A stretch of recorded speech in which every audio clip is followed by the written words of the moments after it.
श्री शिवाय नमस्तुभ्यम। हर हर महादेव। दोस्तों, आप सभी लोग जानते हैं कि 8 अप्रैल 2026 यानी बुधवार को पड़ रही है चैत्र महीने की पूर्णिमा तिथि। और दोस्तों, ये वो तिथि है जो चैत्र महीने में पड़ने वाली सबसे बड़ी तिथि है, क्योंकि यह बुधवार के दिन पड़ रही है और इस दिन पूर्णिमा का व्रत भी रखा जाएगा और इसका बहुत ही बड़ा और विशेष महत्व होता है। पूज्य गुरु जी ने कहा है, अगर कभी भी मौका लग जाए और चैत्र महीने की पूर्णिमा तिथि बुधवार को पड़ जाए तो आप लोगों को 11 चावल के दाने वाला उपाय तो अवश्य ही करना चाहिए। और इन दोनों का संयोग बहुत ही कम आता है। और दोस्तों, पूज्य गुरु जी ने अपनी शिव महापुराण की कथा में बताया है, इस दिन आपको 11 चावल दाने वाला उपाय तो अवश्य ही करना चाहिए, क्योंकि ऐसा दिन पूरे साल में सिर्फ एक ही बार आता है। और दोस्तों, आप सभी लोग जानते हो कि चैत्र पूर्णिमा का अगर सबसे बड़ा कोई उपाय है तो वो 11 चावल के दाने वाला उपाय है। तो दोस्तों, इस पूर्णिमा के दिन आप लोगों को इस 11 चावल दाने वाले उपाय को जरूर करना है। बहुत सारे लोग होंगे जिन लोगों ने इस उपाय को न किया हो, मतलब पूरा साल निकल गया और उन्होंने किसी भी दिन इस 11 चावल के दाने वाले उपाय को न किया हो। पर दोस्तों, आपके पास एक आखिरी मौका बचा हुआ है जो कि 8 अप्रैल के दिन है। तो इस दिन आप लोगों को इस वाले उपाय को जरूर कर लेना है। भले ही आपने पूरे साल भर इस उपाय को ना किया हो, पर अगर आपने इस चैत्र महीने में पड़ने वाली पूर्णिमा के दिन अगर इस वाले उपाय को कर लिया तो आपको इस उपाय को करने का वो फल मिलेगा जिसकी आपने कभी कल्पना भी नहीं करी होगी। इसीलिए आप लोग इस वाले उपाय को एक बार जरूर कर लेना, ताकि आप लोगों के हाथ से यह मौका ना जा सके और आपको इस उपाय को करने का फल मिल सके। दोस्तों, यह उपाय पंडित जी ने अपनी अभी की ही शिव महापुराण की कथा में बताया है। जिस उपाय को आज हम आपको बहुत अच्छे से समझाने वाले हैं। इस वीडियो को देखने के बाद इस उपाय को समझने के लिए आपको कोई और वीडियो को देखने की जरूरत नहीं पड़ेगी। तो चलिए दोस्तों, उपाय को शुरू करते हैं।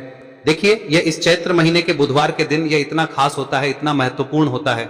देखा गया है कभी कभी बड़े बड़े पूजा पाठ अनुष्ठान से जो मनोकामना पूर्ण नहीं होते, वो इस चैत्र महीने के पूर्णिमा के दिन एक छोटे से उपाय करने से ही आपकी मनोकामना पूर्ण हो जाती है। और बहुत सारे लोगों ने इस उपाय को किया भी है और उनको इस उपाय को करने का फल भी जरूर मिला है। अगर आप लोग भी इस उपाय को बुधवार पूर्णिमा के दिन करना चाहते हैं तो आप इस उपाय को पहले अच्छे से समझ लेना, सुन लेना, उसके बाद करना। आपको इस उपाय का फल जरूर मिलेगा। और इस उपाय को कर लेने से आपके घर में चाहे किसी भी प्रकार की दुख और समस्या क्यों ना चल रही हो, आपको उसका कारण भी नहीं पता है कि भाई ये समस्या किस कारण से चल रही है। उसका कुछ भी कारण हो सकता है, जैसे पितृदोष हो सकता है या किसी भी तरह का मंगल दोष भी हो सकता है। तो इस दिन आप लोगों को यह वाला उपाय कर लेना है। यह एक ऐसा उपाय है जिस उपाय को अगर किसी विशेष दिन पर किया जाए तो भाई उस विशेष दिन का जो है वह तो हमें मिलता ही मिलता है।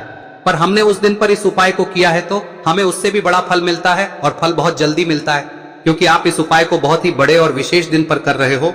तो चलिए अब उपाय के बारे में बात करते हैं, लेकिन उससे पहले आप लोगों को यह जानना आवश्यक है कि आखिर यह उपाय किस समय करना है, किसको करना है और कैसे करना है।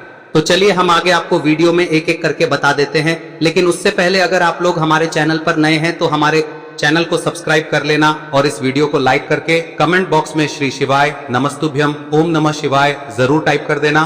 और अपने फायदे के लिए, गरीबी दूर करने के लिए इस वीडियो को पूरा देखकर जाना, तभी आपको लाभ की प्राप्ति होगी। यदि आज आपने वीडियो को बीच बीच में से देखा, काट काट कर देखा, तो आपको जीवन में कभी सफलता हासिल भी नहीं होगी। तो दोस्तों, इस 11 चावल के दाने वाले उपाय को हमें इस पूर्णिमा के दिन कैसे करना है, किसको करना है, किस समय करना है और कहां पर करना है, ये सारे सवालों के जवाब आपको इस वीडियो में मिल जाएंगे। और जो ये वीडियो देखेगा भाई, उसको 11 चावल के दाने वाला उपाय जरूर करना चाहिए, क्योंकि इस दिन एक चावल के दाने का भी बहुत ही बड़ा और विशेष महत्व होता है। और जब बात आ जाए 11 चावल के दाने की, तो ये सोने पे सुहागा वाली बात हो जाती है और ये एक बहुत ही बड़ा उपाय हो जाता है इस बुधवार पूर्णिमा तिथि का। तो अब दोस्तों, इस 11 चावल के दाने वाले उपाय को आखिर करना किसको है, सबसे पहले हम लोग वो बात जान लेते हैं। तो देखो, घर की जो बड़ी माताएं बहनें होती हैं, उन माताओं बहनों में से कोई भी एक बड़ी माता बहन इस वाले उपाय को कर सकती है। और दोस्तों, अगर आप चाहें तो अपने घर में से सभी सदस्यों को भी इसको करवा सकते हैं। अगर किसी व्यक्ति की खुद की कोई मनोकामना है, खुद की कोई दुख और परेशानी है जो कि वो अपने लिए ही करना चाहता है, इस वाले उपाय को तो वह खुद अपने लिए भी कर सकता है। बाकी अगर कोई घर में से ऐसा है जो कि अपने पूरे घर परिवार की सुख और शांति के लिए ये वाला उपाय करना चाहता है, तो भाई वो भी कर सकता है, उसमें भी कोई दिक्कत वाली बात नहीं है। कहने का मतलब यह है कि इस उपाय को हर के सदस्य भी कर सकता है और पूरे घर परिवार के सदस्य के लिए घर की बड़ी माताओं बहनों में से कोई एक माता बहन भी कर सकती है। माताएं बहनें अगर घर में उपस्थित ना हो या वो ये वाला उपाय ना कर पा रही हो, तो फिर घर का कोई बड़ा सदस्य भी इस 11 चावल के दाने वाले उपाय को कर सकता है, चाहे फिर वो पुरुष ही क्यों ना हो, उसमें कोई भी दिक्कत वाली बात नहीं है। अब दोस्तों, इस 11 चावल के दाने वाले उपाय को हमें करना कहां पर है, हमें इसे शिवजी के मंदिर में जाकर करना है। बहुत सारे लोग प्रश्न करते हैं उपाय को करते समय, क्या हम इस उपाय को घर पर कर सकते हैं? तो इस वाले उपाय को आप घर पर नहीं कर सकते हो। इस वाले उपाय को करने के लिए आपको शिव जी के मंदिर ही जाना पड़ेगा। उसके बाद में दोस्तों जो अगला प्रश्न निकल कर आता है वो ये आता है इस उपाय को लेकर कि आखिर इस उपाय को हमें किस समय करना है, सुबह के समय करना है कि शाम के समय करना है? तो देखो, इस वाले उपाय को आप लोग सुबह के समय भी कर सकते हो और शाम के समय प्रदोष काल में भी कर सकते हो। अब अगर आप पूछो कि भाई सबसे उत्तम समय कौन सा रहेगा इस 11 चावल के दाने वाले उपाय को करने का, तो हम आपसे बस यही कहेंगे कि इस उपाय को आप सुबह के समय करेंगे तो ज्यादा बेहतर होगा। बाकी अगर प्रदोष काल शाम के समय भी करेंगे तो भी अच्छा होगा, उसमें कोई भी दिक्कत वाली बात नहीं है। तो अब दोस्तों जो अगली सबसे बड़ी और महत्वपूर्ण बात आती है वो ये आती है कि सुबह अगर हम उपाय को करेंगे तो हमें कितने बजे से लेकर बजे तक के बीच में करना है, और शाम के समय प्रदोष काल में करेंगे तो हमें कितने बजे से लेकर कितने बजे के बीच में करना है। तो देखो, सुबह जितनी जल्दी हो सके आप उपाय को करने की कोशिश करना। बाकी अगर किसी कारणवश लेट भी हो जाओ, थोड़ी देर भी हो जाए, तो 10 या 11 बजे तक भी आप उपाय कर लेना, पर 12 बजे से ज्यादा देरी ना हो, ठीक है? इस बात का ध्यान रखना। उसके बाद में दोस्तों अगर शाम के समय प्रदोष काल की बात करें, दोष काल का जो समय है होता है वो शाम के 6 बजे से शुरू हो जाता है। मतलब शाम के 6 बजे से लेकर 7 बजे के बीच का जो समय होता है यह समय प्रदोष काल का समय होता है। पर अभी जो मौसम चल रहा है इस मौसम में जो है शाम बहुत देरी से होती है, तो आप इस उपाय को 7 या 8 बजे के बीच में भी कर सकते हो। मतलब शाम के 6 बजे से रात 8 बजे के बीच में आप कभी भी इस वाले उपाय को कर सकते हो, उसमें कोई भी दिक्कत वाली बात नहीं है। अब दोस्तों यहां पर इस उपाय को लेकर एक और सबसे बड़ी बात यह निकल कर आती है कि इस 11 चावल के दानों को हमें लेना कहां से होता है, और हमें इस उपाय को करने के साथ में क्या और कुछ भी सामग्री ऐसी होती है जो शिव जी के मंदिर लेकर जानी है। तो देखो यहां पर हम आपको बता दें, सबसे पहले आप लोग ये जान लो कि ये जो 11 चावल के दाने वाला उपाय है, सिर्फ और सिर्फ आप उपाय की सामग्री लेकर कभी भी शिव जी के मंदिर मत जाना, क्योंकि हमें भगवान के सामने ये नहीं दर्शाना है कि अगर हम भगवान शिव जी के मंदिर आए हैं तो अपने फायदे के लिए आए हैं। तो इसलिए जो भी पूजन सामग्री है, उपाय सामग्री है 11 चावल के दाने, इसके साथ में आपको पूजन सामग्री भी जरूर लेकर जाना है। देखो, अगर सुबह के समय उपाय कर रहे हो तो सीधी सी बात है, 1 लोटा जल तो आप लेकर जाओगे ही जाओगे। वही 1 लोटा जल अगर मिट्टी का जल हो तो बहुत अच्छा रहेगा। मिट्टी का जल कैसे बनाया जाता है, इसके लिए हमने पहले से बहुत सारी वीडियोस बना दी है। आपके पास इस दिन एक आखिरी मौका रहेगा मिट्टी का जल शिवजी पर चढ़ाने का और उपाय को करने का, बहुत बड़ा आपको इस दिन फल मिलेगा। तो इसलिए इस दिन हो सके तो भाई मिट्टी का जल चढ़ाना, तो अपने साथ में कम से कम 1 लोटा जल तो आपको लेकर जाना ही जाना है। अगर मिट्टी का जल नहीं है तो घर का जल भी आप इस्तेमाल कर सकते हो। इसके अलावा जो भी पूजन सामग्री है, देखो 11 चावल के दाने ये अलग आपके रहेंगे और जो आपकी पूजन सामग्री रहेगी वो अलग रहेगी। पूजन सामग्री में आप जो भी चीज लेकर जाना चाहे वो लेकर जा सकते हैं, उसमें कोई भी दिक्कत वाली बात नहीं है।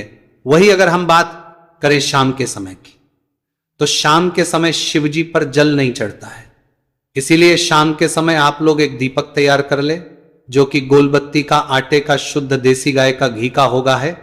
इस बात का आप लोगों को ध्यान रखना है और इस दीपक को आपको घर से जलाकर नहीं लेकर जाना है, भगवान शिव जी के मंदिर में जाकर ही जलाना है। इस बात का भी आप लोगों को ध्यान रखना है।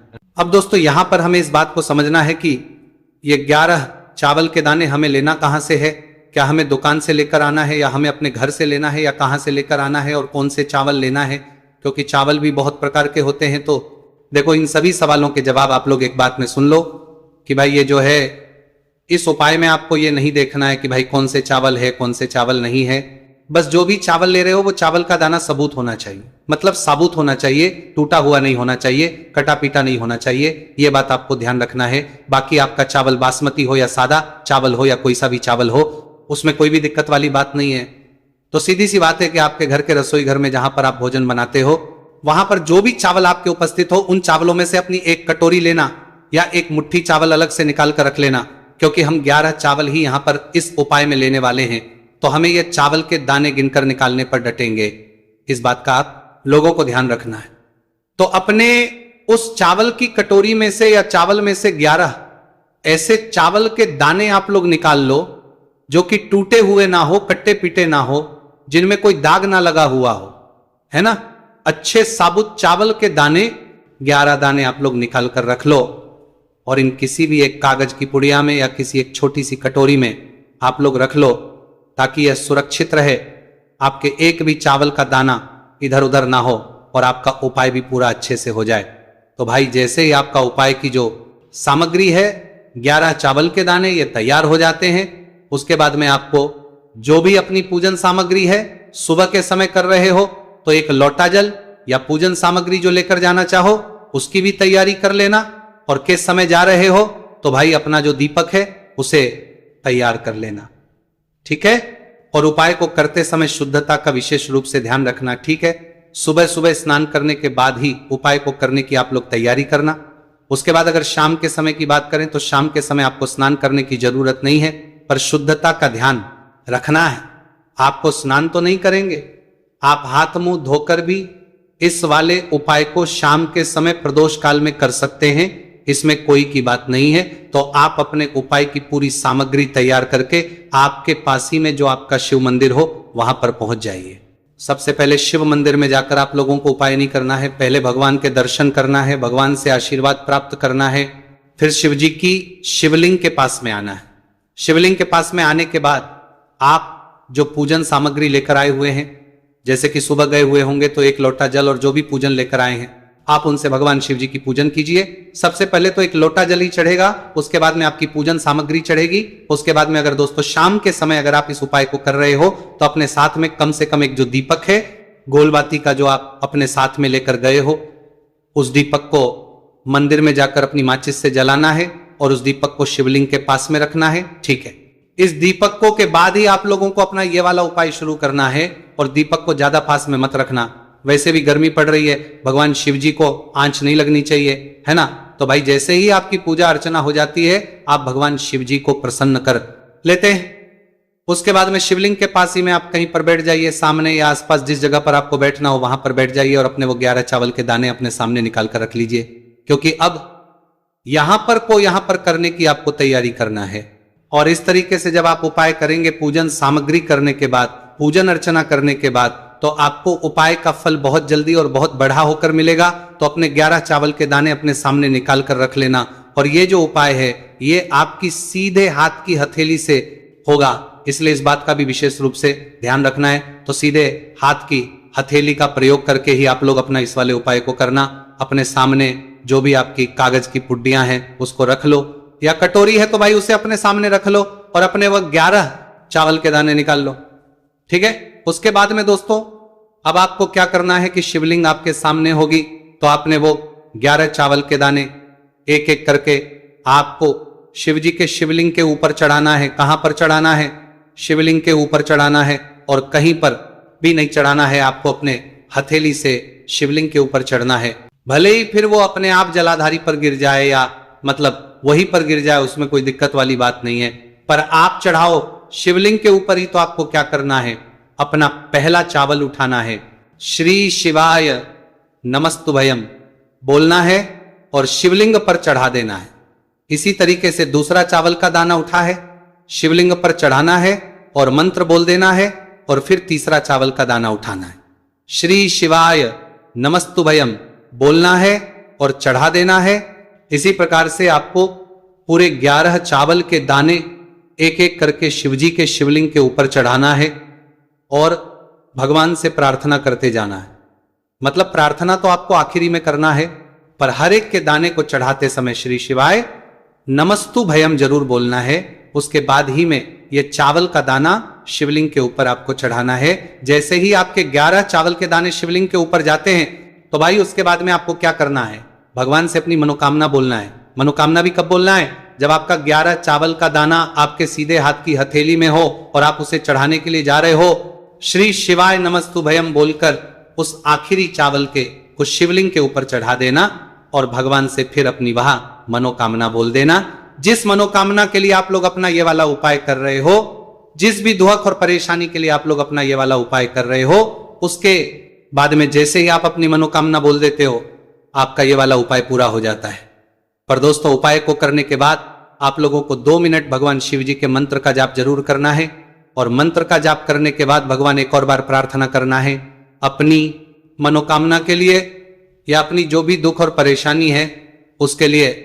इसके बाद में आप लोग भगवान को देखकर भगवान से प्रार्थना करके उनसे आशीर्वाद लेकर वहां से उठ सकते हैं और अपने घर पर जा सकते हैं। बस दोस्तों, यहां पर यह वाला उपाय पूरा हो जाता है। इस तरीके से जो भी व्यक्ति छोटी छोटी चीजों का ध्यान रखते हुए इस 11 चावल के दाने वाले उपाय को करेगा, निश्चित सी बात उसे उसकी मनोकामना जल्द ही पूर्ण होगी और जो भी दुख और परेशानी है वो भी बहुत ही जल्दी दूर होंगे। और दोस्तों, अगर आपको हमारी ये वीडियो पसंद आई हो तो हमारे इस वीडियो को लाइक और चैनल को सब्सक्राइब जरूर करें। हर हर महादेव, ओम नमः शिवाय। देखिए, मार्गशीर्ष मास के दिनों में विशेषकर भगवान शिव और माता पार्वती और विष्णु भगवान का पूजन किया जाता है। अब साथ ही साथ पूर्णिमा का दिन भी पड़ गया है, तो ऐसा समझ लीजिए आपके जीवन में धन भी आएगा, सुख भी आएगा, धन बढ़ेगा भी और साथ ही साथ आपके जीवन के सारे संकटों को भगवान शिव जी दूर कर देंगे। तो चलिए सबसे पहले बात कर लेते हैं सबसे पहले उपाय की, जो कि गुरुवार वाले दिन आपको विशेषकर करना है। और इस उपाय को करने से आपकी कोई भी ऐसी इच्छा, कोई भी विश जो अभी तक अधूरी है, पूरी नहीं हो रही है, तो आपकी बड़ी से बड़ी विश और मनोकामना भी पूरी हो जाती है जब आप गुरुवार पूर्णिमा वाले दिन इस पहले उपाय को कर लेते हैं। तो देखिए, आप सभी जानते हैं कि श्री हरि विष्णु जो है उन्हें तुलसी दल सबसे प्रिय है।